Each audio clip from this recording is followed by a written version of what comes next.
같이 보실 성경은 고린도 전서입니다.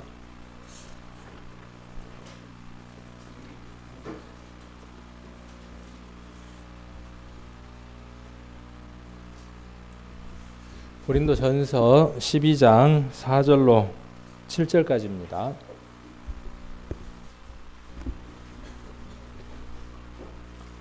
찾으셨으면 12장 4절로 7절까지 한번 천천히 같이 한번 읽도록 하겠습니다. 은사는 여러 가지나 성령은 같고 직임은 여러 가지나 주는 같으며 또 역사는 여러 가지나 모든 것을 모든 사람 가운데에서 역사하시는 하나님은 같으니 각 사람에게 성령의 나타나심을 주심은 유익하게 하려 하심이라. 아멘. 기도드리겠습니다. 귀한 한 날을 저희들에게 정하여 주셔서 이렇게 함께 모일 수 있도록 인도해 주심을 감사를 드립니다. 한 주간 또 구원받고 난 이후에 우리가 하나님 안에서 살아오다가 우리의 삶들 가운데에 하나님을 기쁘게 해드렸던 일들과 또 주님께 영광 돌려드리는 일들이 무엇이었는가를 돌아보는 시간들을 갖고자 이곳에 함께 모였습니다. 우리에게 앞으로 주님께서 새로운 날과 또 새로운 시간들을 허락해 주실 것입니다. 그 시간들을 통해서 우리에게 하나님 나라의 온전한 일들을 행하고 하나님을 기쁘게 하시는 일들을 행하게 하시기 위해 그 시간들을 또 허락해 주실 줄로 압니다. 오늘 이 시간들을 통해서 다시 한 번 더 우리의 삶이 또 우리 교회가 하나님 앞에 해야 할 일들이 무엇인지를 확인하고 돌아갈 수 있도록 인도해 주셔서 주어진 시간들 안에서 하나님께 영광 돌리는 시간들이 될 수 있도록 인도해 주시기를 원합니다. 오늘 말씀을 상고할 때에 또 귀한 성도님들 심령 안에 깨달음이 있게 하시고 또 그동안 들었던 모든 말씀들을 통하여 오늘 말씀과 연관되어져 교회가 나아가고자 하는 방향들과 또 우리가 해야 할 일들이 무엇인지를 다시 한 번 더 확인하며 돌아가고 또 마음 가운데에 주님을 향해서 열심히 살 각오들이 또 다짐들이 생길 수 있도록 인도해 주셔서 한 주간 또 남겨져 있는 시간들 승리하는 삶이 되게 도와주시기를 원합니다. 한 시간 함께 해주셔서 귀한 시간들로 채워주시고 또 이끌어 주실 것을 믿으면서 우리를 죄악 가운데서 구원해 주신 고마우신 예수님 이름 받들어 기도드립니다. 아멘. 지난주는 성경을 통해서 구원받은 성도가 어떤 위치고 또 어떤 신분이며 또 어떠한 사람인가 하는 그 정체성에 대한 내용들을 한번 살펴보는 시간을 가졌습니다. 그래서 베드로전서 2장 9절을 통해서 우리가 누구라고 성경에 기록되어 있었죠? 지난주인데 일주일 전인데 기억이 잘 안 나시죠? 들었던 사람과 안 들었던 사람 이제 이럴 때는 똑같아질 수밖에 없죠. 기억나십니까? 왕 같은 제사장이었고 또요. 갑자기 저도 이제 생각이 안 날라 그러네. 얼른 찾아보면 되죠. 이럴 때는 성경책이 있으니까 얼른 한번 찾아보시면 될 것 같습니다. 그래서 그 말씀들을 통해서 우리가 얻고자 하고 찾고자 하는 게 뭐냐 하면 우리 각각의 성도 한 분 한 분들의 그 역할들과 해야 할 일들이 무엇인가를 아는 것이 중요하다는 것이죠. 먼저는 교회는 성도들이 건강해야 합니다. 성도 한 분 한 분들이 하나님 안에서 건강해야만 그 다음 일들을 진행을 할 수 있습니다. 그래서 오늘부터는 이제 어떤 얘기를 좀 하려고 하느냐 하면 그 건강한 하나님의 그 미랄들이 곡식들이 또 하나님 앞에 어떠한 일들을 해나가야 하는가 하는 부분들을 또 좀 나눠 보려고 하는 그런 시간들을 가져보려고 합니다. 이렇게 한번 표현을 해볼 수 있을 것 같아요. 성경은 이제 조금 엉뚱한 얘기가 될 수 있겠지만 좀 연관이 될 수도 있을 것 같아요. 성경은 미인이 되는 방법을 알려주는 책이죠. 그렇게 한번 또 이야기해 볼 수도 있죠. 미인이라는 말이 무슨 뜻입니까? 미인. 아름다운 사람 그런 뜻이죠. 우리 미인에는 미남도 있고 미녀도 있고 그렇죠. 사람은 겉사람이 있고 속사람이 있습니다. 겉은 어떠냐 하면 시간이 지남에 따라서 꽃이 활짝 피는 것처럼 우리 교회도 이렇게 보면 이제 20대나 이제 갓 고등학교 졸업하고 그다음에 대학교 들어가고 이렇게 이제 사회생활을 하는 우리 청년 자매들을 보면요, 그런 것들이 확 느껴지는 것 같아요. 우리 담비라든지 그다음에 또 그 누구죠? 민정이, 미송이 이런 애들이 오면 우리 청년 애들이 오면 꼭 무엇처럼 느껴지느냐 하면 여기 앞에다가 오늘은 없네요. 꽃을 이렇게 장식해 놓으면 그 향과 시선들이 그쪽으로 확 쏠리는 것처럼 우리 이제 청년 자매들을 보면 그런 때가 있는 것 같아요. 꽃이 마치 장미가 이렇게 한 송이가 이렇게 올라와서 잎이 이렇게 오므려져 있다가 살짝 피면서 올라오는, 그래서 거기에 아침 이슬이라든지 물방울이 살짝 이렇게 묻혀 있을 때의 그 아름다움, 그 향기, 이럴 때에 우리가 뭐라고 이야기하냐면 아름답다 그러잖아요. 그 아름답다는 말은 생김새하고는 크게 관계가 없더라고요. 보면 그 속에서 나오는 부분들이더라고요. 그래서 젊음에서 오는 그 아름다움들이 있는 것 같아요. 그래서 겉에서 나오는 그런 아름다움이 있습니다. 근데 그 아름다움이라고 하는 것은요, 오래 가지를 못하죠. 며칠 간다 그랬어요? 그 뭐 한자가 있잖아요. 10일인가요? 10일? 기껏해야 그 정도 피다가 잎이 벌어지면서 추한 모습으로 떨어져 가야죠. 우리 인생들의 모습이 그런 것 같아요. 여기 우리 교회 안에도 보면 10대, 20대, 30대, 40대에서 70대, 90대까지 이렇게 이제 나오죠. 보면 그 나이대들에 따라서 그 꽃처럼 그렇게 달라지는 모습들이 보입니다. 그래서 겉사람은 그렇게 아름다운 과정을 거쳤다가 이제 기울고 시들어져 가고 나중에는 그 잎들이 톡 떨어집니다. 그리고 이제 한 생을 마감하게 되죠. 마찬가지로 우리 육신도 그런 것 같아요. 육신도 보면 겉사람이 있어서 그 겉이 화려한 시기가 있다가 아름다운 그 시기가 있다가 여러분들에게 아름다운 시기들이 다 있죠. 있었고 또 있을 겁니다. 근데 성경은 그 겉사람이 아름다워지는 방법도 이야기를 하고 있고 속사람이 아름다워지는 방법에 대해서 이야기를 합니다. 그래서 우리 속사람이 아름다워지면 겉사람은 어떻게 늙어가든지 간에 그 속사람이 우리로 하여금 무엇을 드러내게 하느냐 하면 아름다움들을 드러내게 합니다. 젊으면 젊은 대로, 중년이면 중년대로, 나이가 들면 나이가 든 대로 그 안에서 무엇을 나타내느냐 하면 아름다운 것들을 드러내는 것을 봅니다. 우리는 미인이 됐죠. 미녀, 미남이죠. 언제 미녀, 미남이 되냐 하면 우리는 속사람이 어땠던 사람들이냐 하면 아주 추악하고 볼품이 없었던 사람들이죠. 그래서 우리 안에 있는 그 속사람이 우리를 어떻게 만들었느냐 하면 추하고 악한 모습들로 만들어져 갔습니다. 그래서 얼굴 그러잖아요. 얼굴. 이 얘기는 한 번씩 제가 말씀을 드리죠. 얼굴이라는 말이 어떤 뜻이라 그랬어요? 다 이제 잊어버렸죠. 그래도 괜찮습니다. 저는 새롭게 또 이야기할 수 있으니까. 얼굴이라는 말은 굴 그러잖아요. 굴. 굴 그 말은 뭐냐면 통로 그 말이잖아요. 여기 굴을 뚫어서 이쪽과 이쪽이 오고 가게 하는 것처럼.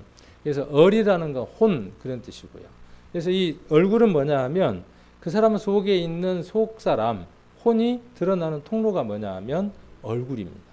그래서 그 사람의 얼굴을 쳐다보면 기쁜지 슬픈지 희노 애락들이 그 얼굴 속에 다 표현이 되죠. 속에 있는 것이 밖으로 표현되기 마련입니다. 근데 어떤 사람은 몸이 불편함에도 불구하고 그 얼굴에 아름다움과 밝음과 기쁨이 있는 사람이 있는가 하면 어떤 사람은 몸이 온전하고 다 건강한데도 불구하고 얼굴에가 뭔가 불편하고 뭔가가 했던 것들이 표현되는 그런 부분들이 있죠. 그래서 우리는 예수님을 통해서 어떤 사람이 됐느냐 하면 미인이 됐습니다. 그래서 미자라는 한자를 설교 시간에 한 번씩 이야기를 했죠. 전도 집회 때. 미가 어떻게 생겼어요? 사람이 이렇게 손을 딱 벌리고 있죠. 큰 대자죠. 사람이 크게 손을 벌리고 있는 겁니다. 그리고 그 위에 뭐가 그려져 있냐 하면 양양자가 있습니다. 그러니까 예수 그리스도를 주로 머리로 모실 수 있는 사람, 예수 그리스도를 심령 가운데 받아들이고 인정한 사람, 그 사람이 어떤 사람이냐 하면 미여고 미남이죠. 우리 연세 드신 분들 지금 뭐 90, 80, 70 이렇게 돼 있지만 하나님 보시기에는 어떤 거죠? 미연우예요. 미여, 미남, 미인들이. 하나님 뭘 보시니까요? 하나님은 그 속에 있는 속사람을 보시는 거죠. 여러분의 속사람이 어떠한 사람들이 되어졌느냐 하면 양을 예수 그리스도를 모셔드리는 사람이 됐습니다. 그래서 교회는 하는 일이 무엇을 하는 거냐 하면요, 그 일을 하는 겁니다. 미인과 미남의 조건에 참여되지 못하는 사람들에게 예수 그리스도를 소개하고 그 예수 그리스도를 받아들임으로 말미암아 그 속사람이 아름다운 사람이 될 수 있도록 해주는 것이 우리가 하는 일이죠. 그래서 지금까지 쭉 살펴본 건 뭘 살펴본 거냐 하면 과연 우리가 어떻게 해서 아름다운 사람이 됐느냐, 그리고 지금도 그 아름다움을 간직하고 있냐, 건강한 그 아름다움을 내가 간직하고 있는가에 대한 확인을 한번 해보는 시간들을 계속 가지고 있죠. 이것은 뭐 매일 시간이 있을 때마다 한다고 해도 이것은 부족함이 없을 겁니다. 그 다음에 이제 이 일들을 하기 위해서는 무엇이 필요하냐 하면 서로의 연합이 필요하고 서로의 도움들이 필요하다는 거죠. 미인이 되어졌고 마음 가운데 예수 그리스도를 받아들였지만 혹은 그 마음 가운데에 어둠들이 찾아올 수 있죠. 그래서 그런 부분들을 어떻게 해결하고 어떻게 도와줄 것인가 하는 것들에 의해서 교회라고 하는 이제 공동체가 필요한 거죠. 그래서 이런 부분들을 우리가 쭉 같이 한번 살펴보는 시간을 갖고 있고, 그래서 지난번에는 뭐에 대해서 한번 이야기를 했냐 하면 물고기를 잡는 것에 대한 이야기를 한번 했었죠. 구원받은 사람들은 자, 베드로만 사람을 낚는 어부입니까?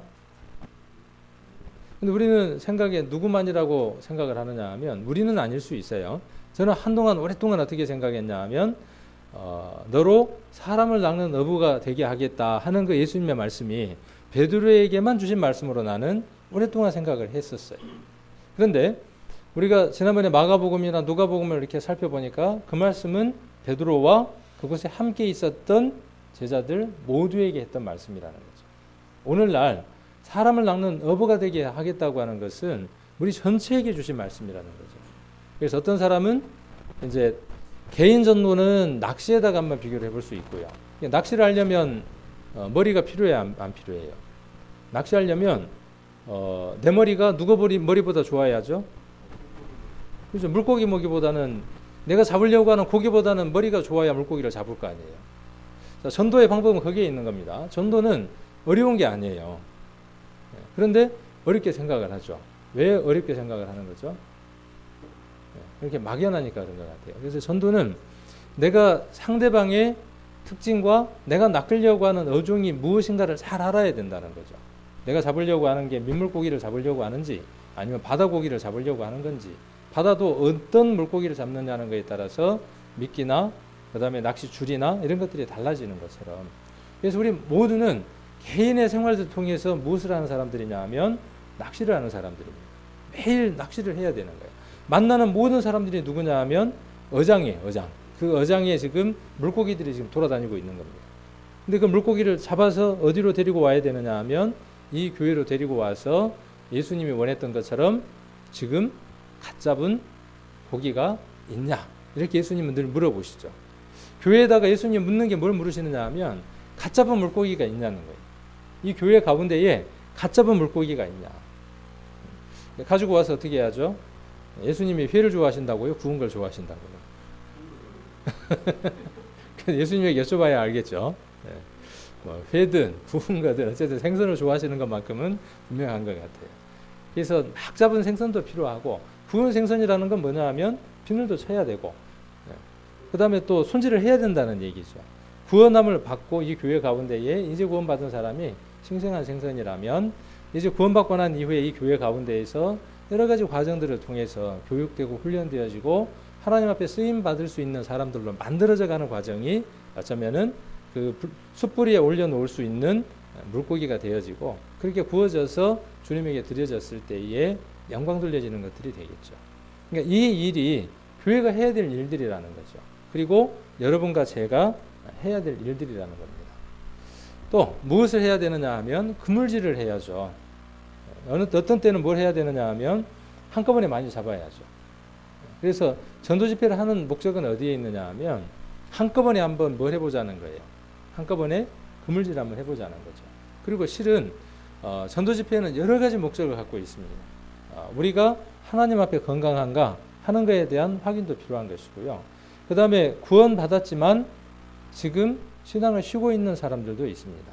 그 쉬고 있는 성도들에게 우리가 그들의 신앙을 다시 회복시켜 줄 수 있는 기회가 전도 집회이기도 합니다.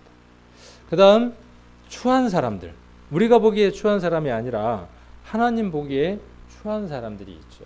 어떤 사람들이 추한 사람들이냐 하면 사단의 괴계에 빠져서 사단을 섬기고 살아가는 사람들, 자기 생각과 자기 뜻이 옳은 줄을 알고 살아가는 사람들, 한 번도 이 성경을 제대로 배워보지 못하고 성경을 자기 마음 가운데 안다고 생각하는 사람들, 자기 나름대로 하나님을 섬기고 살아가는 사람들, 이런 사람들이 어떤 사람들이냐 하면 하나님 보시기에 어그리한 사람, 추한 사람들이겠죠.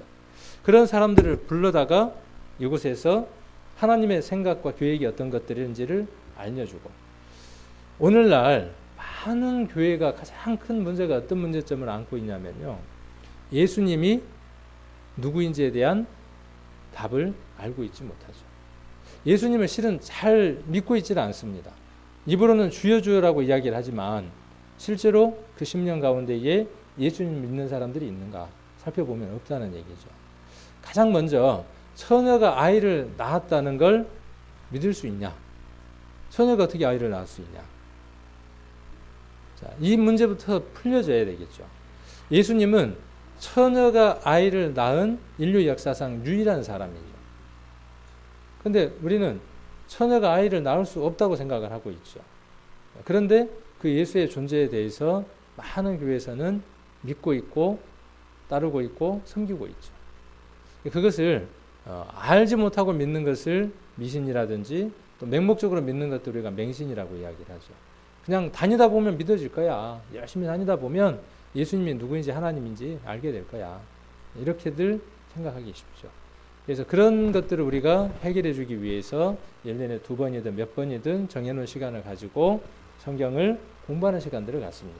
그래서 하나님이 정말 살아계신지, 그분이 살아계신 하나님이 우리에게 주신 이 성경이 사실인지, 그리고 예수라고 하는 분이 처녀의 몸에서 태어났다고 하는데 과연 그것이 가능한지, 그리고 왜 처녀의 몸으로 그분이 오셔야만 하셨는지, 처녀의 몸으로 오신 그 예수님이 나와 어떤 관계가 있는지, 이런 것들을 풀어서 알려주고 그 속사람이 추한 사람에서 아름다운 사람으로 변하게 해주기 위해서 전도집회라는 것을 합니다.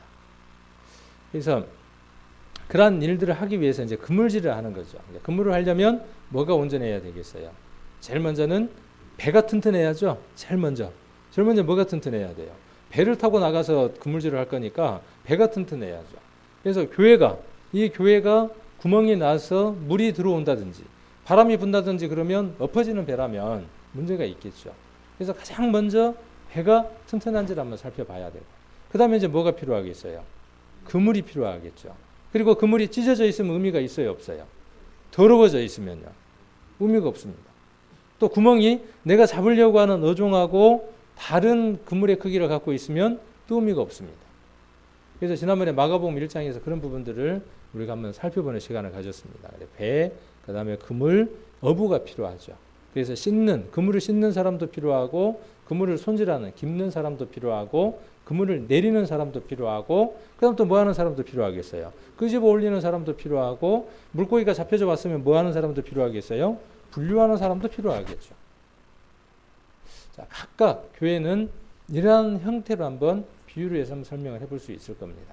그래서 이것이 원활하게 잘 이루어져 갈 때 교회는 더 많은 사람들을 하나님 앞으로 인도를 할 수 있게 됩니다. 많은 수가 교회에 있느냐는 것도 중요하지만 그 구성원들이 목적지를 향해서 얼마만큼 한 성령으로 하나가 되어져서 일을 하느냐. 그래서 어부들이 그물을 내리거나 올릴 때 반드시 뭘 합니까? 구령을 하죠. 그렇죠? 영차 하든지 하나, 둘 구령을 맞춥니다. 왜요? 힘을 써야 될 때 써야 하기 때문에. 그래서 지금 우리가 이런 것들을 쭉 배우고 있는 것들은요, 그런 것들을 함께 배우고 있는 겁니다. 구령을 내자 하는 사람이 있어야 하고, 그렇겠죠? 누군가 그것을 제시하는 사람이 있어야 할 거 아닙니까? 그게 선장이든 아니면 누구든 상관없이. 그리고 그 구령을 내자고 했을 때에 동의하는 사람들이 있어야 하고, 동의만 한다고 해서 되는 게 아니죠. 무엇을 해야 돼요? 구령을 내줘야 되겠죠. 전도 집회를 합시다 라고 이야기를 했는데, 합시다 하는 사람만 있고 나와서 구령에 맞춰서 일을 하는 사람이 없다면 의미가 없겠죠. 전도 집회가 벌어졌는데, 진행이 되는데 이곳에 새로운 사람이 없다면 의미가 있겠어요, 없겠어요? 전혀 의미가 없지는 않습니다. 그러나 원래 목적하고는 맞지 않죠. 원래 목적은 뭐예요? 새로운 사람들을 대상으로 하려고 하는 것에 초점이 더 많이 맞춰 있으니까. 전도 집회를 하는 목적이 어디에 있습니까? 거기에 있고, 지금 이렇게 여러분들과 이렇게 교제를 나누고 함께 말씀을 배우는 목적도 어디에 있느냐 하면, 그 일들을 해 달라고 성령의 마음으로, 주님의 마음으로 여러분 심령 안에 동일한 한 성령으로 마음을 두들기기 위해서 이 시간들이 있는 거죠. 각각 여러분 심령 가운데다가 지금 두들기는 겁니다. 성령이 녹화하기도 하고 제 마음의 것들을 담아서 우리 성도님들 심령에 두들기는 거예요. 잃어져 버린 영혼들을 향해서 이 기간만이라도, 정해진 기간만이라도 여러분들이 주변에 있는 사람들에게 복음을 전하라는 것이죠. 그리고 이 복음을 전하는 것은요, 기도가 필요하고 방법이 필요하고 체계도 필요하고 인내도 필요하고 지혜도 필요합니다. 그래서 한 사람을 두고 한 번에 할 일이 아니라 내가 죽을 때까지, 자주 드리는 말씀이지만 한 번 흔들어 봐가지고 안 되면 아이고 이 돌은 너무 무거워서 안 움직이는가벼, 그리고 옮기면 그 돌은 절대로 움직여지지 않는 겁니다. 크기가 얼만큼이든 상관이 없죠. 흔들어 보는 겁니다. 흔들었는데 혼자 힘으로 안 흔들리면 어떻게 하면 되겠어요? 두 사람이 가서 흔들면 되고, 둘이 가서 안 흔들리면 셋이 흔들면 되고, 흔들려고 하는 그 돌을 흔들어서 움직이려고 하는 의지만 있으면요, 그 돌은 반드시 움직일 수 있습니다. 여러분들이 움직이려고 하는 그 한 영혼이 돌에다가 한번 생각을 해볼 수 있을 겁니다. 흔들어 보지도 않고 해보지도 않고 우리는 뭐라고 생각하냐 하면 안 돼. 마치 여우가 포도밭에 들어가서 포도를 좀 먹으려고 하는데 쭉 담장을 돌아보니까 들어갈 구멍이 없는 거예요. 그러니까 여우가 하는 말이 뭐라 그래요? 저 포도는 쉬어서 못 먹어. 침만 지질 흘리고 돌아갔다는 슬픈 사연이 있죠. 안 들어보셨어요? 이수우화양가 보면 잘 나오는데, 마치 우리가 그런 모습일 수 있어요. 쭉 한번 돌아보고 안 될 것 같으니까 어떻게 해요? 에이, 쉬어 빠져갖고 안 될 것 같아. 그렇지 않습니다. 능력 주시는 자 안에서 내가 모든 것을 할 수 있다는 거예요. 어떤 사람이든 구원받지 못할 사람이 없습니다. 무너지지 않을 사람이 없습니다. 단 내가 포기하지 않는 한. 지금 우리가 이제 필사를 하고 있잖아요. 하시는 분들은 하시고 이제 안 하시는 분들은 또 여러 가지 일들 때문에 이제 동참 못 하시는 분도 있고, 저도 동참을 해야 되는데 첫권에서 지금 머물러 갖고 못 하고 있어요. 뭐 이런 저런 것 하다 보니까 못 하고 있는데, 뭐 때문에 못 하느냐 하면 아까 이야기했던 것처럼 그 핑계 때문에 못 하는 거예요. 얼마든지 할 수 있어요. 하루에 30분이든 1시간씩만 시간을 내서 그 일들을 했다면은 지금쯤 한 권을 썼을 거예요. 정해진 대로 했으면. 문제는 어디에 있느냐 하면 오늘 하지 말고 내일, 지금 바쁘니까 조금 있다가, 계속 미루다 보니까 어떻게 되는 거죠? 못 하는 거예요. 근데 안 미루고 지금 어떻게 하면요, 오늘이나 지금 정해진 대로 조금씩 써나가면 어느 시점이 돼서 한 달이 가고 두 달이 갔을 때에 눈에 보이는 것들이 있게 된다는 거죠. 그래서 밴드에다가 신약 다 쓰신 분들은 마지막 쓰신 장소를 찍어서 올려주세요. 그랬더니 이제 몇 분들이 벌써 올렸더라고요. 벌써 뭐 구약을 쓰시는 분도 있고, 제가 그 쓸 수 있도록 책을 만들어 드려야 쓰거든요. 제가 바빠 죽겠어요. 벌써 이제 구약을 막 부지런히 쫓아오면서 빨리빨리 만들어 달라고. 이제 제가 일부러 보조를 맞추려고 지금 천천히 지금 편집을 하고 있습니다. 그것도 일이더라고요. 그거를 편집을 해서 책을 만드는 그 과정도 일인 것 같아요. 그러나 참 의미가 있는 것 같아요. 그 과정들 하나하나가. 그래서 그걸 하면서 우리 성도님들은 어떤 때는 안 써질 때도 있고 어떤 때는 눈에 들어오지 않을 때도 있고 어떤 때는 왜 쓰는지 모르면서도 쓸 때도 있다는 거죠. 그러나 그것들이 계속 그런 날이 있는 게 아니라 어느 날은 그 안에서 내가 은혜를 입을 때도 있고 힘을 얻을 때도 있고 힘을 얻을 때도 있다는 거죠. 근데 그것이 꾸준히 진행이 되면 된다는 거예요. 꾸준히. 하루에 정해놓은 시간 30분만 해도요. 30분만 해도 어느 정도의 것들이 나타난다는 거죠. 복음을 전하는 것도 똑같습니다. 내가 기도하고 한 영혼을 두고 꾸준히. 어느 날 전도 집회가 있으면은 일주일 딱 앞두고 찾아가. 그래갖고 뭐라 그래요? 밥 먹자 그래. 그럼 그 사람 알아요, 몰라요? 벌써 알아. 전도 집회 있지? 그러고 벌써 알아. 그렇게 냄새나게 하지 말고 미리부터 어떻게 하는 거예요? 물고기 잡으려면 어떻게 해야 돼요? 떡밥을 샥 뿌려갖고 어떻게 합니까? 낚시질 할 때 보면 좋아하는 걸 가지고 유인을 하죠. 그리고 이제 요것들이 눈치가 있으니까요. 먹어도 괜찮다는 믿음을 줘야죠.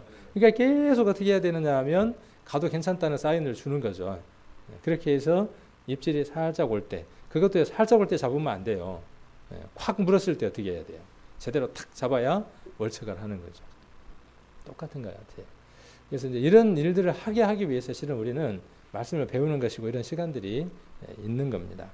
자, 오늘은 고린도전서 12장을 보시면서 같이 한번 교훈을 얻고자 합니다.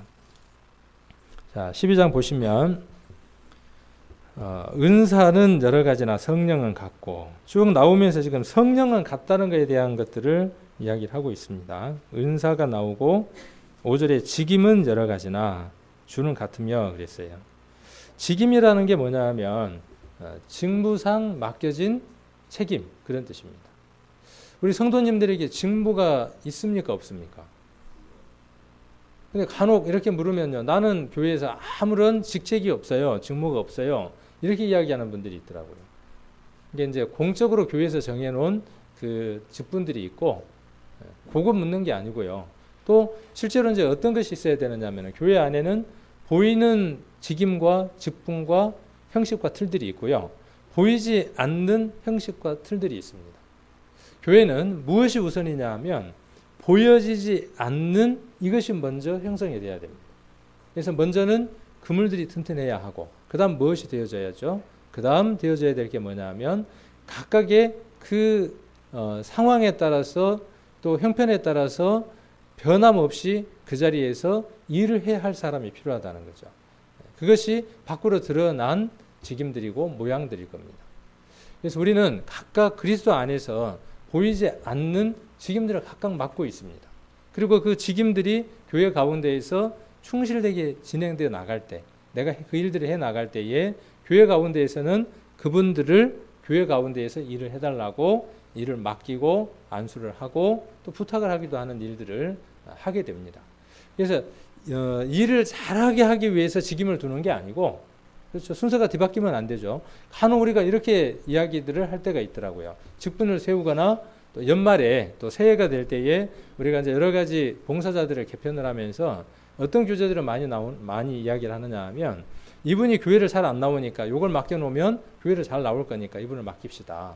이렇게 이야기하기도 합니다. 한 방법이 될 수는 있겠죠. 그러나 바른 방법은 아닐 것이다라는 생각을 한번 해봅니다.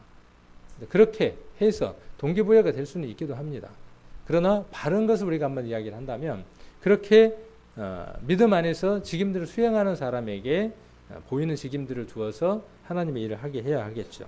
자, 그것을 누가 하게 한다라고 이야기를 하느냐 하면 성령이 그 일을 하게 한다 그랬어요. 그래서 직임은 하나예요, 여러 가지예요. 은사는요. 은사도 여러 가지예요. 그러니까 은사라는 말을 다른 좀 쉬운 말로 바꾼다면 재능, 재주 뭐 이런 말로 한번 바꿔볼 수 있을 겁니다. 각각 사람들마다 잘하는 것들이 있습니다. 내가 잘하는 것들이 있어요. 다른 사람은 한만 노력해도 안 되는 일인데 나는 조금만 관심을 가지면 잘하는 일들이 있어요. 자, 그 은사들을 교회 가운데에 하나님께서 여러 가지를 주셨다 그 말이에요. 그러나 그 속에 일을 하게 하시는 그 속에 임재하고 계시는 분은 여러분이다, 한 분이다. 한 분이다. 한 분이다. 그렇게 이야기를 하고 있습니다. 마찬가지로 직임도 같이 이야기를 하고 있습니다. 직임도 여러 가지다는 거예요. 교회 가운데 직임이 여러 가지가 있습니다. 그래서 가르치는 일을 하는 직임도 있고, 그 다음 또 청소라든지 뭐 또 여러 가지 부분들을 우리가 한번 생각을 해볼 수 있겠죠. 그런 부분들을 우리가 한번 생각해 볼 수 있을 겁니다. 여러 가지나 주는 같다 그랬어요. 또 6절에 또 역사는 여러 가지나 그랬어요.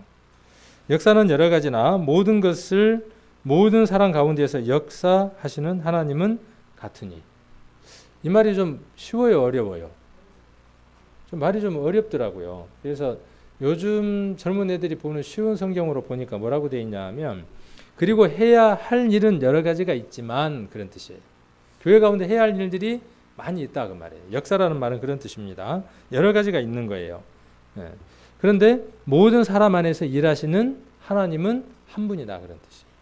교회 안에 해야 될 일이 많이 있어요. 그런데 그 해야 하는 일들이 각각의 사람들이 있는데 그 가운데서 역사하시는 분은 누구여야 되느냐 하면 사람이 아니라 자기 생각이 아니라 자기 뜻이 아니라 누구여야 된다는 거죠.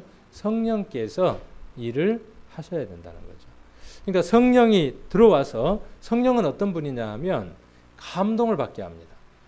우리가 성령을 받으면요, 무엇이 먼저 오느냐 하면 감동이 먼저 옵니다. 그래서 성경은 누가 기록했습니까? 성경은 누가 기록했냐 하면 하나님의 영을 받은 사람들이 기록했어요. 하나님의 영을 받으니까 어떻게 되죠? 감동이 일어났어요. 그래서 기록한 게 뭐냐 하면 성경입니다. 그러니까 성경을 읽으면 우리에게 무엇이 오느냐 하면 감동이 와요. 만약에 성경을 읽었는데 감동이 안 온다. 그러면 누가 문제가 있는 거죠? 성경이 문제가 있는 거예요? 내가 문제가 있는 거예요? 그게 안 오니까, 한번 읽어봐갖고 감동이 안 오니까 나는 안 되는 사람인가 보다. 그리고 안 봐. 그러면 방법이 없는 거예요. 근데 처음부터 그것이 오는 것이 아니고 성경을 꾸준히 읽다 보면요, 어느 날 마치 본물이 터지는 것처럼 10년 가운데 터져 나오는 생수의 강들을 경험하게 됩니다. 그래서 성령이 일들을 합니다. 그래서 또 역사는 여러 가지나 모든 것을 모든 사람 가운데 역사하시는 하나님은 같으니라. 이 말은 그런 뜻이라는 거죠. 이 말을 우리 교회 가운데 한번 적용을 해본다면 교회 가운데 할 일들이 많다 적다.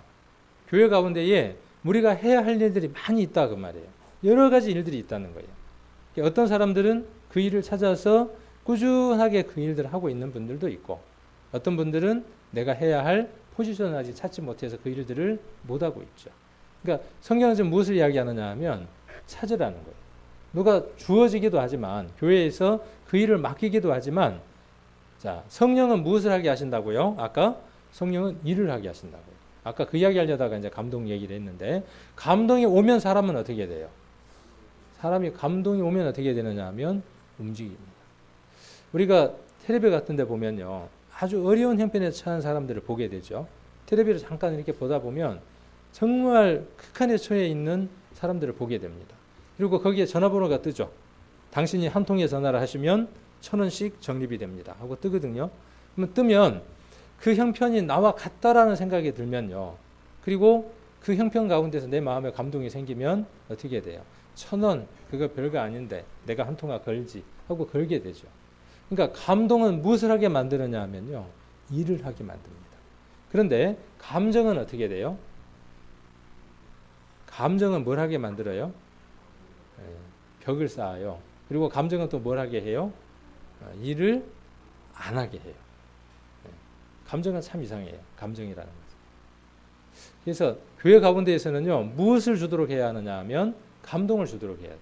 그런데 감동을 주도록 하는 게 내가 감동을 주도록 할 수 있는 거예요. 내가 주님으로부터 감동을 받아서 사는 삶을 살면 다른 성도들이 감동을 받게 되는 것이죠.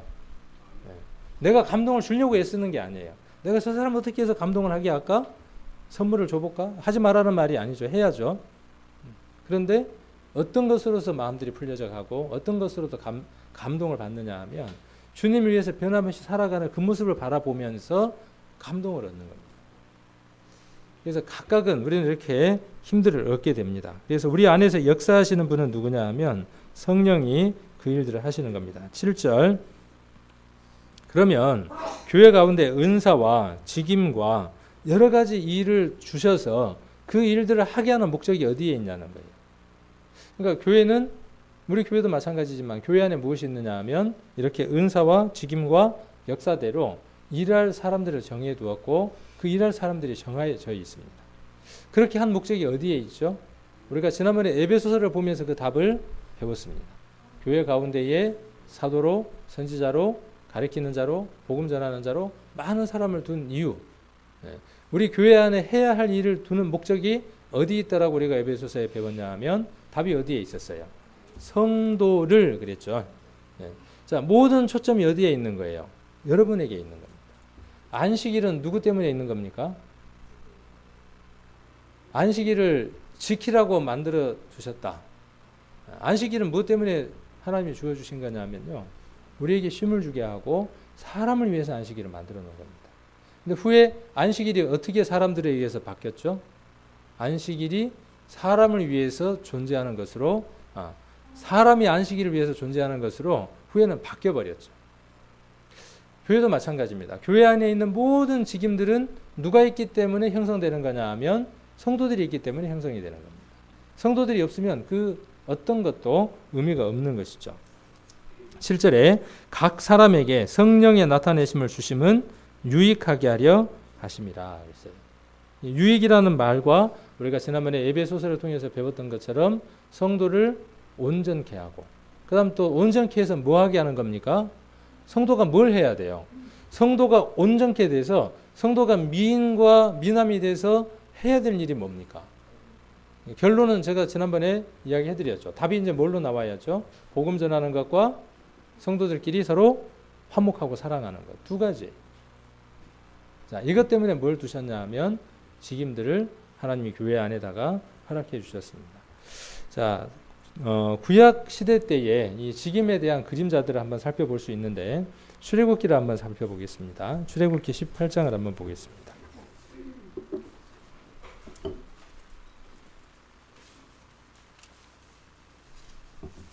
출애굽기 18장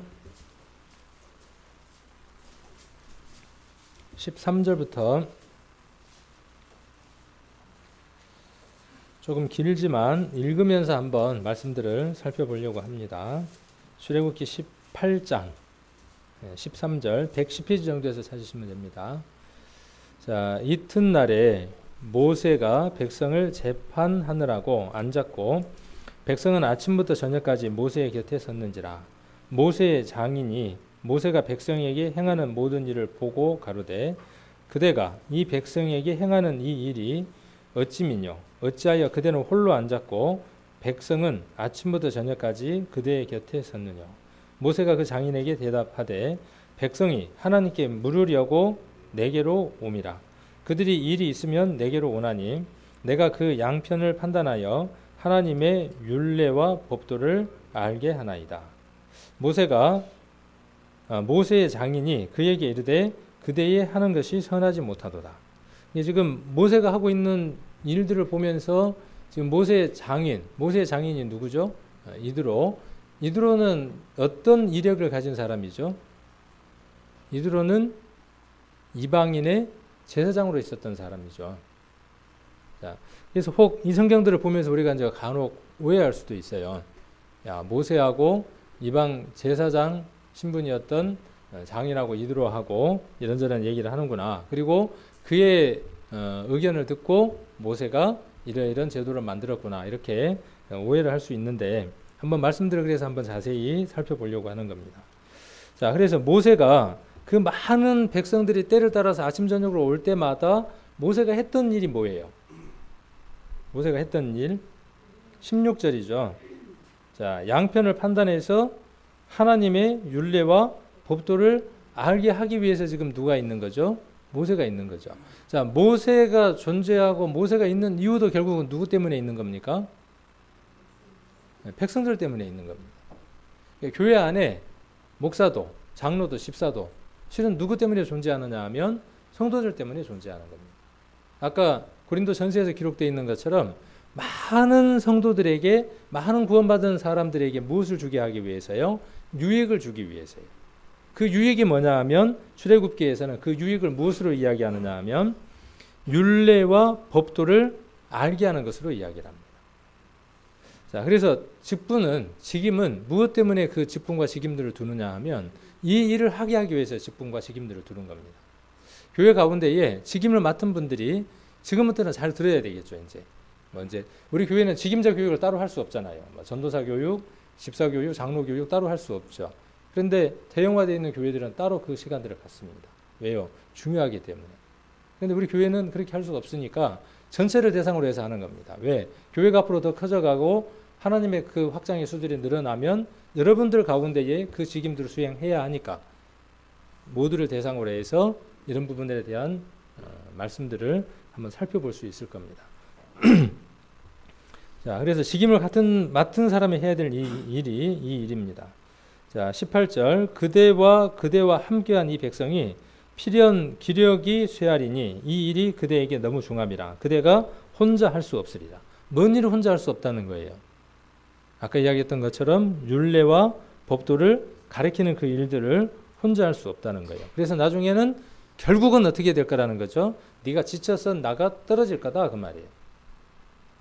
자, 그래서 좋은 방안 하나를 이야기해 주죠. 19절 이제 내 말을 들으라. 내가 그대에게 방침을 가르치리니 하나님이 그대와 함께 계실지로다. 그대는 백성을 위하여 하나님 앞에 있어서 소송을 함께 베풀며 그들에게 그랬어요. 그들에게 율례와 법도를 가르쳐 마땅히 갈 길과 할 일을 그들에게 보이고 그대는 또 온 백성 가운데에서 제덕이 겸전한 자 곧 하나님을 두려워하며 진실무망하며 불의한 일을 미워하는 자를 빼서 백성 위에 세워 천부장과 백부장과 50부장과 10부장을 삼아 그들로 때를 따라 백성을 재판하게 하라.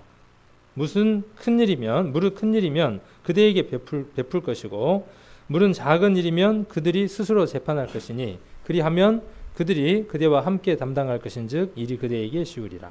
이 베풀 것이고 하는 말은 이 베풀 것이라는 말이 무슨 말이냐 하면 앞에다가 이렇게 밥상을 베푼다 그런 의미라고 생각하셔도 돼요. 근데 이 말의 의미가 뭐냐 하면 가져오다 그 말이에요. 어떤 일들이 있으면 복잡하고 해결 못할 일들이 있으면 누구에게로 가져오고 그런 뜻입니다. 자, 그래서 어떻게 하라는 것이냐 하면 일을 어떻게 하라는 거예요. 나누라는 거예요. 어떤 일을 하는 데 있어서 아까 율례와 법도를 알게 하는 그 일에 있어서 자, 공통점은 그것이죠. 그 일을 하는 데 있어서 어떻게 하라는 거예요. 자, 천부장을 세우고 그 다음 또 뭘 세우고요. 백부장을 세우고 50부장과 10부장을 세우라는 거예요. 두목들을 세우라는 거죠. 자, 천부장은 뭐겠어요? 1000명당 하나.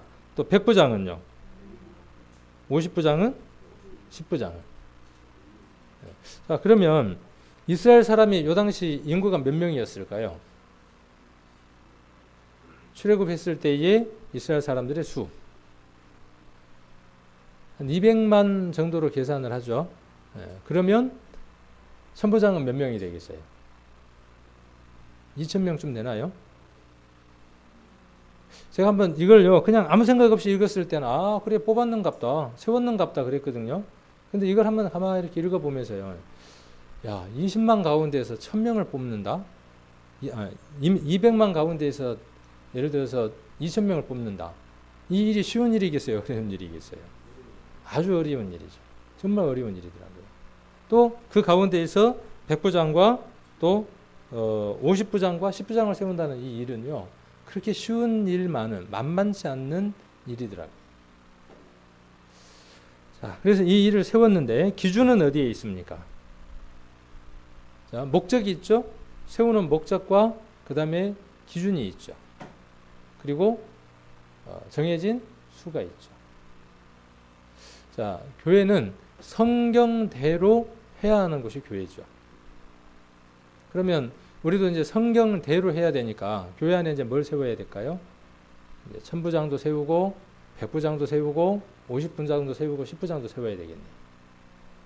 자, 성경대로 해야 된다는 그 말의 의미는 조금 왜곡되어진 것 같아요. 그럴 때 성경대로 한다는 말의 의미는 자, 성경대로 한다는 말의 의미는 어떤 것이냐 하면, 자, 교회가 이 목적을 두고 성경에 나와 있는 이것에 입각해서 성도들을 위해서, 거기에 있는 구성원들을 위해서 어떤 조직을 만들었다고 하는 것이 성경이 말하고 있는 것이죠. 이렇게 똑같은 방법으로 모방을 해라, 복사를 해라, 그런 의미가 아니라, 그래서 오늘날 이렇게 세워라 하는 말의 의미가 아니라 이 안에 있는 본질이 교회 가운데 이루어질 수 있도록 해라 하는 그런 말이 성경대로 한다는 말이 의미가 될 겁니다. 자, 그래서 제덕이 겸전한 자라 그랬어요. 21절에 보면 제덕이라는 말이 뭐죠? 아까 우리가 읽었던 말씀하고 한번 생각을 해보시면 성경 말씀들이 같이 이렇게 맞물려서 돌아가는 것들을 한번 생각을 해볼 수 있을 겁니다. 아까 은사, 그렇죠? 그리고 직임이 있었고, 그다음 아까 뭐가 있었냐 하면 여러 가지 일들이라고 하는 것들이 있었습니다.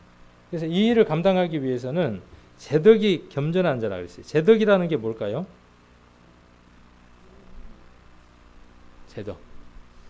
이게 이제 그래도 좀 어렵죠. 이제 한문으로 써놓으니까 어려운데, 제가 이제 보는 성경에는 풀어놨더라고요. 재주와 덕행을 아울러 이루는 말. 재물과 뭐 덕 그런 게 아니고 돈 많은 사람이 하나님 일을 할 수 있는 게 아니라 재주, 은사, 은혜, 달란트 이것을 받은 사람을 이야기를 합니다. 그래서 겸전이라는 말은 그 모든 것들을 함께 갖추고 있는 사람. 그리고 어떤 사람? 하나님을 어떻게 하는 사람요? 두려워하며, 그 다음 또 어떤 사람? 진실무망하다 그랬어요. 진실무망이라는 말은 남을 속이거나 거짓이 없고 바로가 참된 것을 진실무망이라고 한답니다. 자, 이런 사람을 골라내는 거예요. 자, 이런 사람을 골라내기 위해서는 무엇이 필요하겠어요? 주변 사람들의 뭐가 필요할까요? 증언이 필요하겠죠. 그렇죠? 그냥 이런 사람들을 모세가 200만 가운데 전체를 다 알 수 없잖아요. 그러니까 그 가운데에서 천부장을 뽑기 위해서는 어떤 것들이 필요하겠어요? 그런 것들이 필요하겠죠. 그러니까 이런 말씀들을 통해서 그 시대의 상황과 그 시대의 환경들이 어땠는가 하는 것들을 한번 우리가 살펴볼 수 있다는 거죠. 그리고 그때 왜 이것을 세웠는가에 대한 것들을 한번 생각해 볼 수 있고, 지금 우리 교회 가운데 이 일이 적용이 되어진다면 어떻게 적용되어질 수 있는가에 대한 교훈들을 이 말씀을 통해서 한번 우리가 받아볼 수 있을 겁니다. 자, 사도행전으로 한번 가보겠습니다. 사도행전, 이 말씀과 같은 맥락의 말씀이 우리가 사도행전을 통해서 한번 살펴볼 수 있을 겁니다. 그 많은 사람들을 하나님 앞에 온전하게 이끌어가기 위해서, 하나님 앞에 온전한 사람으로 만들어져 가고 온전하게 하나님이 약속하신 가나안 땅으로 인도하기 위해서 모세가 그 일들을 맡았고, 그 일들을 혼자 감당할 수 없었기 때문에, 율례와 법도를 혼자 다 가르칠 수 없었기 때문에 천부장과 백부장과 50부장과 10부장을 세워서 그 일들을 효율적으로 하기 위해서 시스템이라고 하는, 체계라고 하는 것이 필요했다는 얘기죠. 성경이 말하는 바는 이것을 말하고 있는 겁니다. 지금 우리 교회도 마찬가지죠. 교회 안에 수가 늘어가기 위해서 조직을 만드는 게 아니라, 그렇죠? 이게 주객이 전도되면 안 되죠. 교회 안에 새로운 사람들을 세우기 위해서 조직을 만들어가는 게 아니라, 교회 가운데 수가 늘어나고 하나님이 그들을 세웠을 때에 그들을 어떻게 효율적으로 하나님 앞에 인도할 것인가 하는 것에 의해서 무엇이 나와야 되느냐 하면 방법이 나와야 된다는 거죠. 그래서 성경에 있는 것을 그대로 카피하는 게 아니라, 천부장이니까 천부장 그대로 만들어서 쓰는 게 아니라 우리 교회에 맞는 방법들이 있을 거라는 거죠. 그렇게 해서 기록된 게 뭐냐 하면 사도행전입니다. 출애굽기에 있었던 그 일들은 구약시대 때에 하나님의 백성들을 하나님께 이끄는 데 있어서 이두로라고 하는 사람이 제시했던 것들을 통해서 하나님이 허용하고, 아까 여기 사도행전 6장을 잡아놓으시고, 아까 출애굽기에서 다 못 본 것 같네요. 한 번 더 보고 넘어가야 될 것 같습니다. 18장에서 다시 한번 보겠습니다. 자, 22절에 출애굽기 18장 22절, 그들로 때를 따라 백성을 재판하게 하라. 물은 큰 일이면 그대에게 베풀 것이고 무릇 작은 일이면 그들이 스스로 재판할 것이니 그리하면 그들이 그대와 함께 담당할 것인즉 일이 그대에게 쉬우리라. 그대가 만일 이 일을 하고 여호와께서도 그대에게 인가하시면 그대가 이 일을 감당하고 이 모든 백성도 자기 곳으로 평안히 가리라. 이에 모세가 자기 장인의 말을 듣고 그 말대로 하여 이스라엘 무리 중에서 제대기 겸전한 자를 빼서 그들로 백성의 두목 곧 천부장과 백부장과 50부장과 10부장을 삼음해 그들이 때를 따라 백성을 재판하되 어려운 일은 모세에게 베풀고 쉬운 일은 자단하더라. 스스로 결정해서 판단하더라 그 말입니다. 그리고 베풀고 그 말은 어렵고 복잡한 일은 모세로 가지고 와서 방법을 배웠더라 그렇게 이야기를 합니다. 이드로라는 사람 아까 이야기했던 것처럼 이방인의 제사장이지만 이드로가 구원을 받았을까요? 안 받았을까요? 구원을 받았을까 안 받았을까에 대한 힌트를 18장 앞에서 한번 보면 좋을 것 같습니다. 18장 8절부터 한번 보겠습니다. 8절부터 모세가 여호와께서 이스라엘을 위하여 바로와 애굽 사람에게 행하신 모든 일과 길에서 그들의 당한 모든 고난과 여호와께서 그들을 구원하신 일을 다 그 장인에게 고하매 이드로가 여호와께서 이스라엘에게 모든 은혜를 베푸사 애굽 사람의 손에서 구원하심을 기뻐하여 가로되 여호와를 찬송하리로다. 너희를 애굽 사람의 손에서와 바로의 손에서 건져내시고 백성을 애굽 사람의 손 밑에서 건지셨도다. 이제 내가 알았도다. 그죠? 누가 지금 이야기하는 거죠? 이드로가 말하는 거죠. 내가 이제 내가 알았도다. 우리도 이런 때가 있었어요, 없었어요? 내가 이제야 알았다. 예수 그리스도의 십자가가 나와 어떤 관계가 있었는지. 지금 이드로가 모세를 통해서 들었던 애굽에 있었던 10가지 재앙이라든지 하나님의 그 광대하심을 이드로는 누구를 통해서 들었냐 하면 모세를 통해서 생생하게 들었을 겁니다. 그리고 자기가 섬겼던 그 신이 허상이라는 것을 깨닫게 됐겠죠. 그래서 그 얘기를 하는 거예요. 이제 내가 알았다. 이렇게 이야기를 하는 겁니다. 여호와는 모든 신보다 크심으로 이스라엘에게 교만히 행하는 그들을 이기셨도다 하고 모세의 장인 이드로가 번제물과 희생을 하나님께 가져오매 아론과 이스라엘 모든 장로가 와서 모세의 장인과 함께 하나님 앞에 떡을 먹으니라. 마치 어떤 모습하고 똑같은 것 같아요. 사도행전에 보면 구원받지 못했던 사람들이 구원함을 받았을 때 그들을 데리고 와서 침례를 행하고 함께 떡을 먹었던 모습하고 별반 다를 바가 없죠. 이렇게 하나님의 구원함과 하나님의 비밀들을 깨달은 이드로. 그 이드로가 그 다음 날이죠, 보니까. 그죠? 그 다음 날, 이튿날 그렇게 돼 있죠. 그러니까 요한이 예수님에게 침례를 하고 난 이후에 이튿날 예수님을 보고 뭐라고 그랬어요? 보라, 세상 죄를 지고 가는 하나님의 어린 양이다 그랬죠. 성령에 사로잡혀서 봐야 할 것을 온전하게 보는 것이죠. 어쩌면 이드로도 그러한 것들을 하나님으로부터 보았을 겁니다. 이 모습은 이방에서 어떤 조직들을 이끌었던 방법일 수도 있습니다. 천부장과 백부장과 50부장과 10부장의 제도는 다른 어떤 곳에서 썼던 방법일 수도 있어요.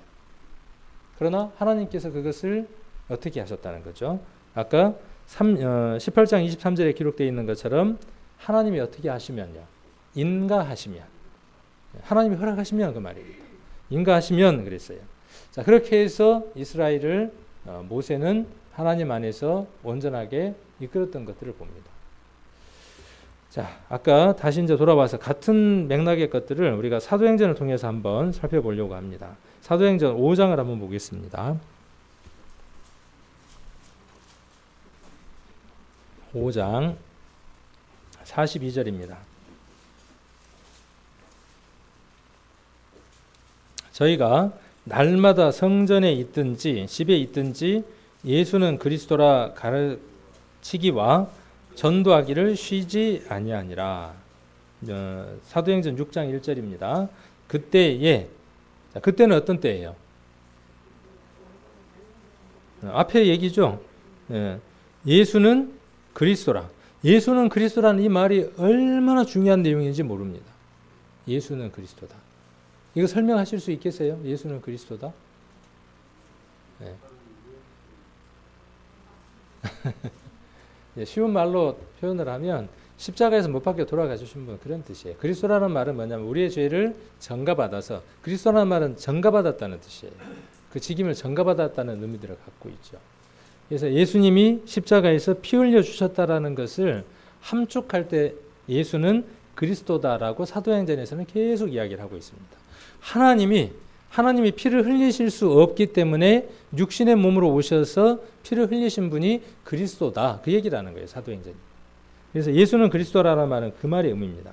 그래서 그것을 가르치기를 그랬어요. 구원받고 난 이후에 교회가 해야 될 일이 뭐죠? 아까 모세가 해야 될 일이 뭐였어요? 율법과 법도였죠. 율례와 법도였죠. 그것이 오늘날 구원받은 교회에게는 무엇이냐면 복음입니다. 율례와 법도가 뭐냐면 복음이에요. 실은요. 그것이 오늘날 우리에게 복음입니다. 이 복음은 한 번 듣고 끝나는 것이 아니라 언제까지요? 우리가 죽는 그 순간까지, 주님 오실 때까지 가르치는 것이 교회가 해야 될 일입니다. 자, 그 다음 또 해야 될 일이 뭐죠? 전도를 쉬는 거예요? 쉬지 않는 거예요? 우리는 전도 집회 때만 우리가 전도를 하고 나머지는 쉬죠. 그런데 실은 전도 집회를 위해서가 아니라 우리는 늘 전도를 쉬지 않는 삶을 살아야 하겠죠. 자, 그렇게 했을 때 그 말이에요. 그때에 제자가 더 많아졌는데 우리 교회가 이 일들을 한다면 교회는 어떻게 되느냐 하면 수가 더 많아지는 겁니다. 자, 그런데 이제 수가 많아지다 보니까 문제가 생겨야 안 생겨요? 아까 출애굽기도 200만이라고 하는 사람들을 가나안으로 이끌고 가다 보니까 문제가 생겼어요, 안 생겼어요?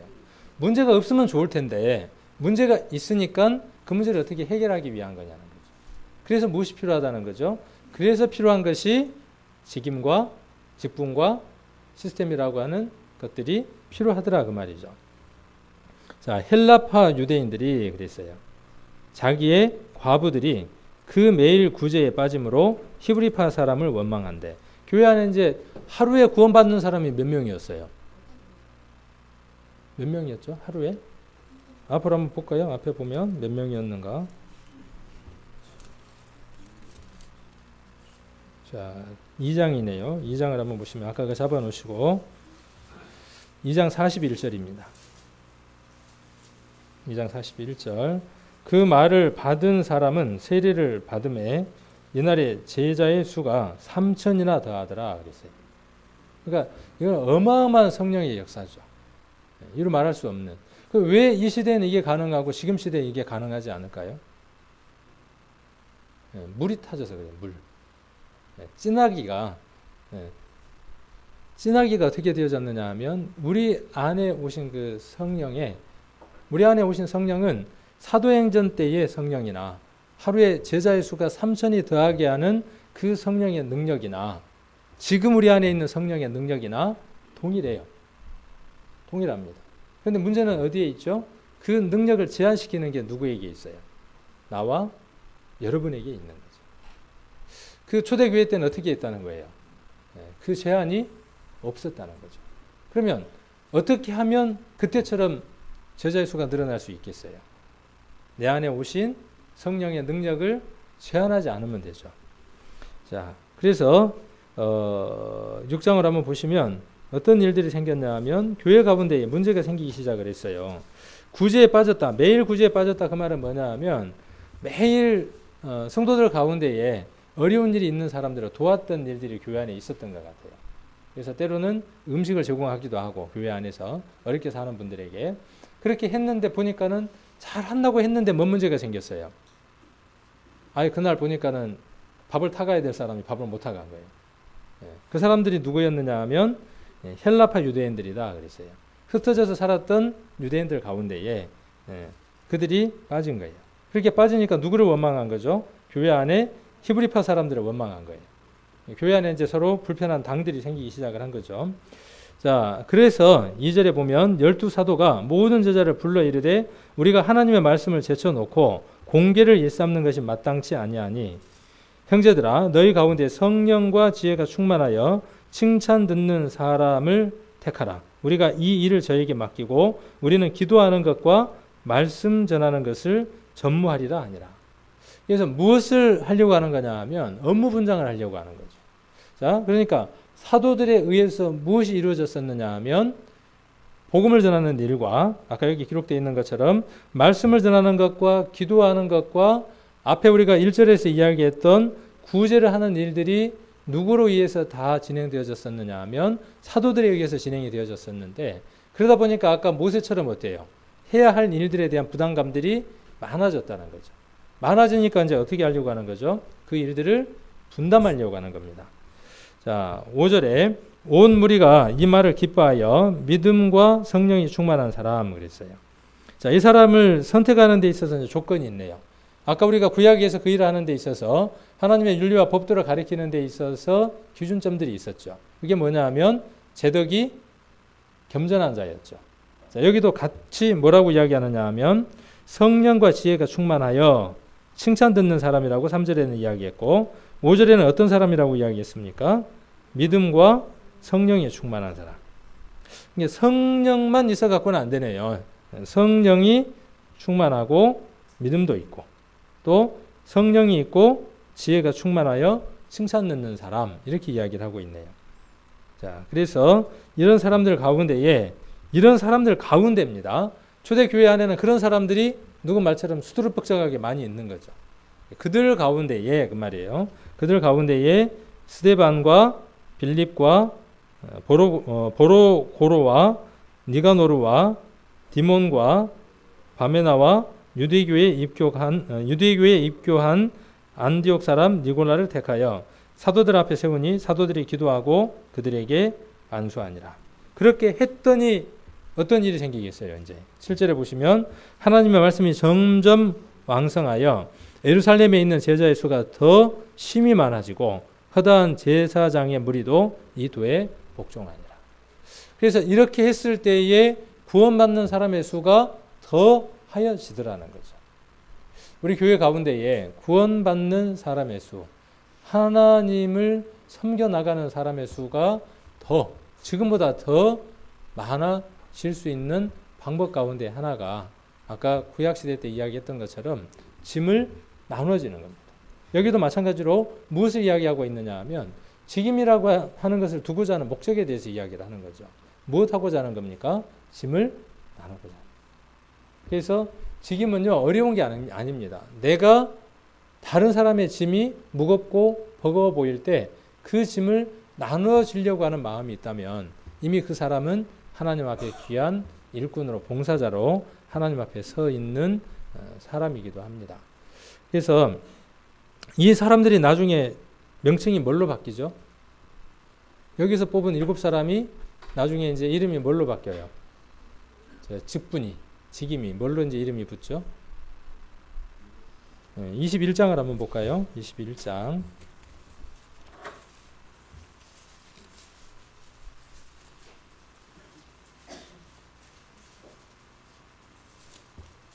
(21장) 8절에 한번 보시면 8절 이튿날 떠나 가이사랴에 이르러 7 집사 중 하나인 전도자 빌립의 집에 들어가 유하니라.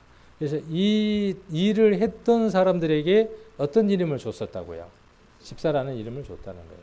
근데 집사라는 말이 우리가 생각할 때는 명예나 뭐 권위나 권세나 이런 걸로 우리가 생각하기 쉬운데 이 집사라는 말과 어떤 말의 어원이 같으냐 하면 아까 고린도전서로 다시 돌아가겠습니다.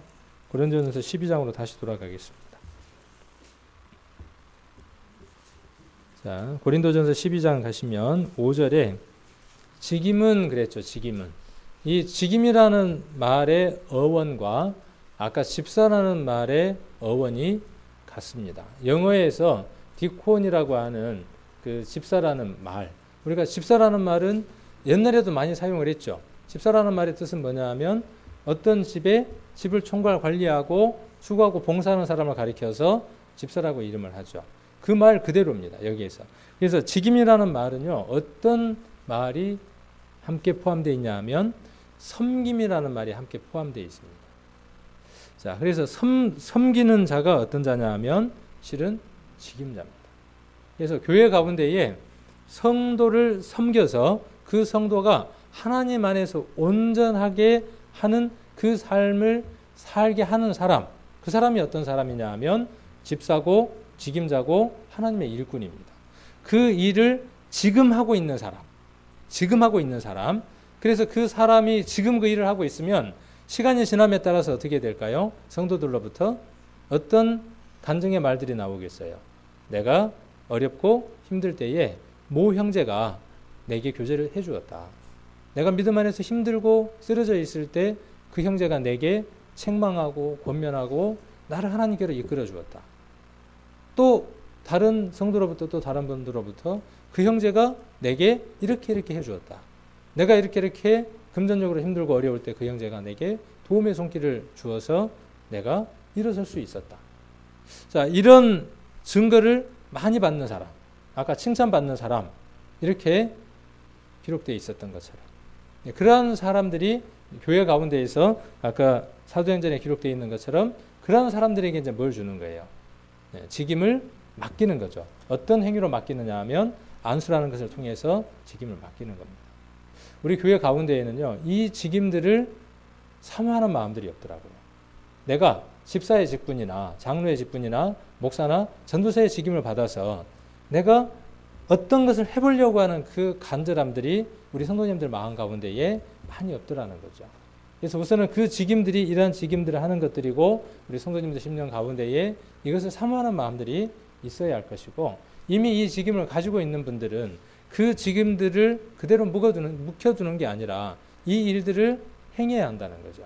집사, 장로, 목사, 전도사 교육 프로그램이 별도로 없으니까 이번에 그 이야기들을 간접적으로 하는 겁니다. 그래서 전도사든 집사든 장로든 목사든 어떤 일들이 주어져 있느냐 하면 이 일들이 주어져 있습니다. 그래서 이미 직분을 맡은 분들은 이 일들을 잘 감당을 하셔야 하고, 또 그 직임들을 사모하고 바라보고 주님 안에서 열정적으로 사는 사람들도 필요하다는 것이죠. 교회 가운데에서 집사라는 직분을 받지 않았지만 이미 우리 성도님들은 어떤 분과 같습니까? 집사와 같은 삶들을 살고 있습니다. 그래서 우리 교회 성도님들은 저기 세상에 있는 교회에 누구와 비교해 보면요, 장로들보다도 훨씬 낫습니다. 성경을 아는 것이라든지 삶이라든지 모든 것들을 보면 훨씬 더 나은 것들을 봅니다. 왜 그러냐? 우리 안에 누가 와 있기 때문에요. 여러 가지 일을 행하게 하는 성령이 들어와 있기 때문에 그렇습니다. 그래서 지금처럼 그렇게 교회 가운데에서 충실하게 하나님이 심령 가운데 주시는 대로 일을 하시기를 원하고, 그 일들 가운데 있다 보면 교회 가운데에서 또 하나님의 일들을 할 수 있는 많은 기회들이 있을 것이라는 생각을 합니다. 기도드리고 마치도록 하겠습니다. 귀한 시간을 우리에게 허락해 주심을 감사를 드립니다. 우리 각각 성도들에게 하나님이 맡겨주신 직임들이 있는 것을 압니다. 복음을 전해야 하고 잃어져 버린 생명들을 전해야 하는 것이 우리에게 맡겨진 직임인 것을 압니다. 하나님의 일들을 하기 위해 교회 가운데에 또 때로는 여러 가지 모습들로 또 직분자들을 세워서 하나님의 일들을 하게 하는 것을 봅니다. 그 직분자들을 세운 것은 명예나 또 감투로서 그것을 허락하신 것이 아니라 우리 성도들과 함께 하나님의 이 일들을 행하게 하기 위해서, 비가 오나 눈이 오나 그 자리에서 하나님의 일을 행하게 하기 위해서 하나님께서 직분자들을 또 안수함으로 정하여서 하나님의 일들을 하게 하신 줄로 압니다. 교회 가운데 이미 그 직분을 갖고 있는 분들은 그 일들을 잘 감당할 수 있도록 인도해 주시고, 또 우리 성도님들 심령 가운데에는 우리에게 맡겨진 직임들이 직분자에게만 있는 것이 아니라 우리에게도 이미 그 직임들이 있어서 하나님께서 그 일들을 맡기셨고 또 마지막 날 그 책임을 우리에게 물으실 것이라는 것을 마음 가운데 생각해 볼 수 있는 귀한 시간들이 되게 도와주시기를 원합니다. 오늘 하루 우리 주님께서 지켜주시고 또 남겨져 있는 시간들도 귀한 것들로 채워주셔서 은혜로운 시간이 되게 도와주실 것을 믿으면서 우리를 죄악 가운데서 구원해 주신 고마우신 예수님 이름 받들어 기도드립니다. 아멘.